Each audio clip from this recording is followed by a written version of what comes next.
Bienvenue les déesses, je suis créatrice de la chaîne Les déesses VIP d'Olympe. J'ai début trentaine, je suis salariée et cadre. Je vous propose des vidéos sur la féminité, le personal branding et sur les codes de manière générale. L'objectif étant d'évoluer toutes ensemble. Nous revoilà pour la partie 2 des stratégies féminines à adopter en lien avec la série coréenne Remariage et désir sur Netflix. Vous devez être calme et posé. Vous ne devez pas provoquer des bagarres. On peut remettre à sa place des personnes rien qu'en parlant avec un ton ferme. On appelle ça l'assertivité. Il provient du verbe anglais to assert qui signifie s'affirmer. En français, cela veut dire l'affirmation de soi. Au travail, on doit être ni passif ni agressif, tout en respectant les supérieurs hiérarchiques et les collègues. Vous pouvez dire non tout en étant calme et posé. Soyez féminine tout en étant une femme redoutable. Essayez juste de trouver le juste milieu. Il ne s'agit pas de se faire marcher par les pieds par tout le monde, évidemment. Soyez la femme dont on dit c'est une main de fer dans un gant de velours. Sachez regarder vos interlocuteurs dans les yeux aussi. Sachez créer du lien avec votre regard, même s'il ne s'agit pas forcément d'un potentiel partenaire amoureux, mais il faut adopter cela dans toutes les situations qu'il exige. Pour faire le lien avec la série Remariage et désir, vous voyez que quand ils sont dans leur soirée, il y a eu une bagarre qui a été provoquée par l'ancien mari d'une membre. Donc voilà, ne provoquez surtout pas les bagarres, voilà, même en tant que femme. Petit aparté, au travail, soyez impeccable niveau comportement et vestimentaire. Vous pouvez aller voir ma vidéo sur la série coréenne VIP qui évoque la féminité en entreprise et qui est également sur Netflix. Ensuite, il faut savoir être discrète. Quand la mère du PDG demande à la matchmaker si sa réputation est bien fondée et qu'elle marie bien les plus grosses fortunes du pays, cette dernière lui dit que cela est confidentiel. Vous voyez que la mère sourit par la suite, car je pense qu'elle en attendait pas moins d'une matchmaker en termes de discrétion.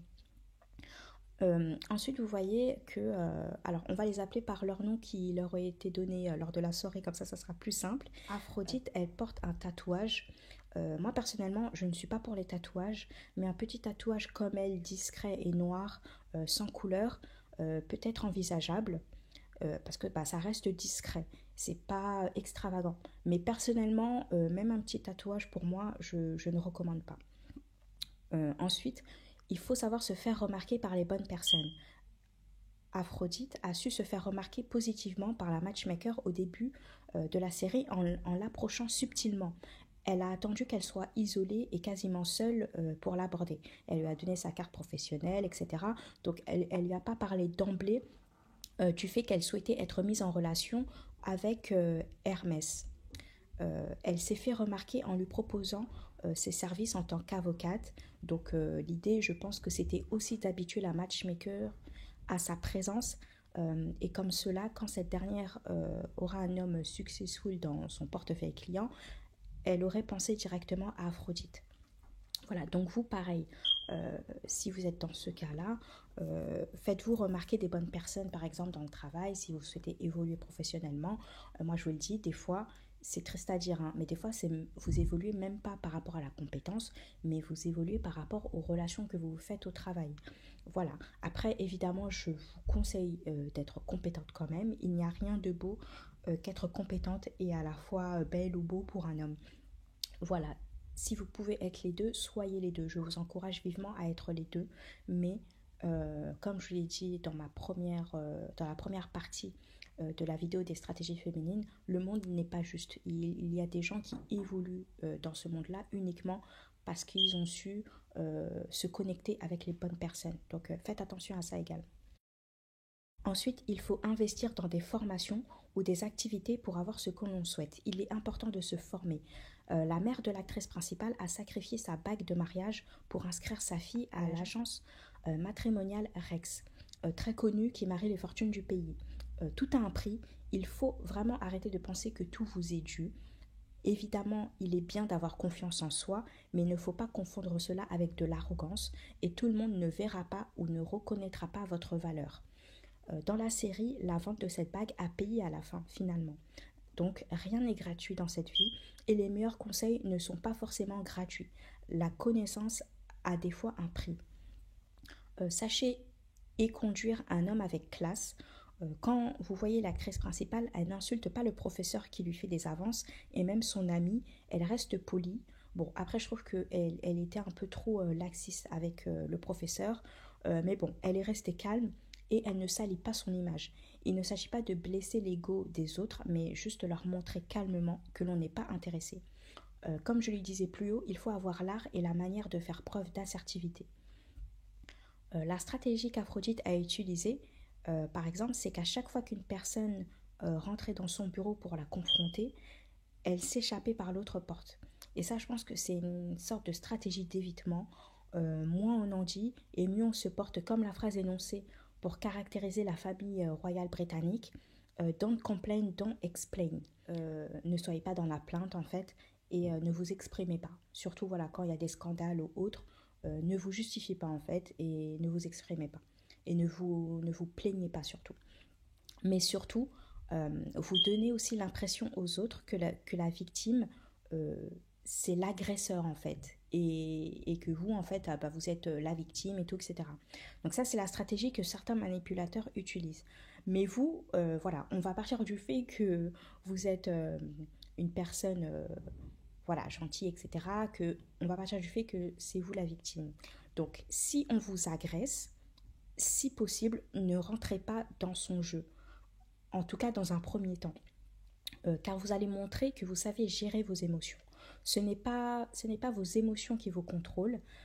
Et si possible, éloignez-vous du lieu de l'agression et partez. Parce que toutes les batailles n'en valent pas forcément la peine. Voilà.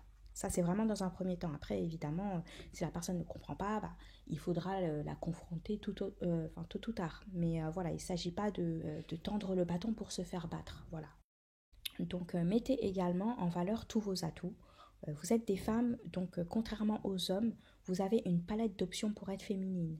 Les talons, les jupes, les robes, mettre en avant votre bouche avec du rouge à lèvres, vos yeux avec vos sourcils, avec du microblading par exemple, ou l'épilation sourcils. Vos cils également avec soit des faux cils, soit un recouvrement de cils. Le mascara, voilà. Le maquillage de manière générale. Ensuite, évidemment, vous avez votre physique. Et je reviens également sur la minceur que j'ai abordée dans ma vidéo VIP, voilà, que vous pouvez retrouver sur ma chaîne. Lors de la soirée Rex, on voit qu'Aphrodite, elle porte une robe rouge. Donc, c'est la couleur de la séduction, de l'amour. Et celle-ci est fendue, ce qui laisse apparaître ses longues et fines jambes sans être vulgaire. Elle a également mis du rouge à lèvres pour faire un rappel avec sa robe. Donc n'hésitez pas au cours d'une soirée de remettre un peu de rouge à lèvres lorsque vous irez vous laver les mains. Je vous conseille voilà, d'avoir toujours un peu de maquillage dans votre sac et surtout si vous avez mis du rouge à lèvres, de prendre ce rouge à lèvres avec vous dans votre sac. Évidemment, quand vous allez au WC, ne dites pas « je vais au WC ». Mais dites plutôt je vais me laver les mains, ce qui est davantage élégant, même si ce n'est pas la première chose que vous allez faire. Mais voilà, tout le monde n'a pas forcément envie de savoir ce que vous allez réellement faire aux toilettes. Donc dites tout simplement je vais me laver les mains. Voilà. Ensuite, je reviens sur un dernier point. Les diplômes, c'est bien car nous ne pourrons pas toutes gagner et être avec les hommes les plus successful de cette planète. Mathématiquement, c'est pas possible. Je pense qu'il est important tout de même de mettre toutes les chances de votre côté en ayant au minimum un bac plus 5, car nous ne serons pas toutes gagnantes, malheureusement. Ensuite, une chose intéressante que dit la matchmaker alors je me souviens plus c'est qui, je crois que c'était un politicien, en tout cas un homme qui avait de l'argent et qui cherchait à avoir des conseils auprès de la matchmaker concernant sa fille. La matchmaker lui répond qu'une jeune femme ne doit pas trop investir dans les études ou alors il faut moi, à mon sens, je pense qu'il faut que vous trouviez un homme durant vos études si jamais vous faites réellement des longues études jusqu'au doctorat par exemple. Ou même que vous ayez un bac plus 5, le mieux c'est de trouver votre homme durant les études parce que bon, ensuite, lorsque vous aurez... vous ferez métro, dodo, boulot et tout, etc. Ça sera un peu plus compliqué ou alors il faudra trouver votre partenaire sur le lieu du travail. Mais voilà, ça c'est autre chose.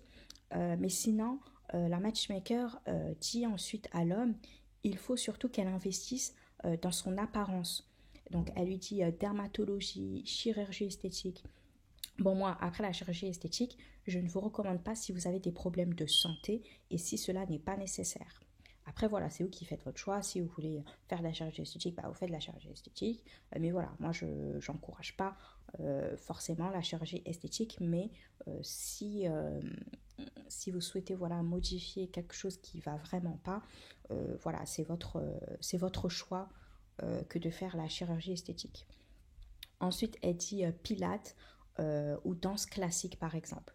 Donc voilà, faut en fait vraiment que la fille ou enfin les femmes de manière générale travaillent sur leur féminité. Donc ça c'est le point, on va dire important, le point clé, surtout voilà avec ces hommes-là. Je vais m'arrêter là pour cet épisode. Je vous dis à la semaine prochaine pour un autre épisode.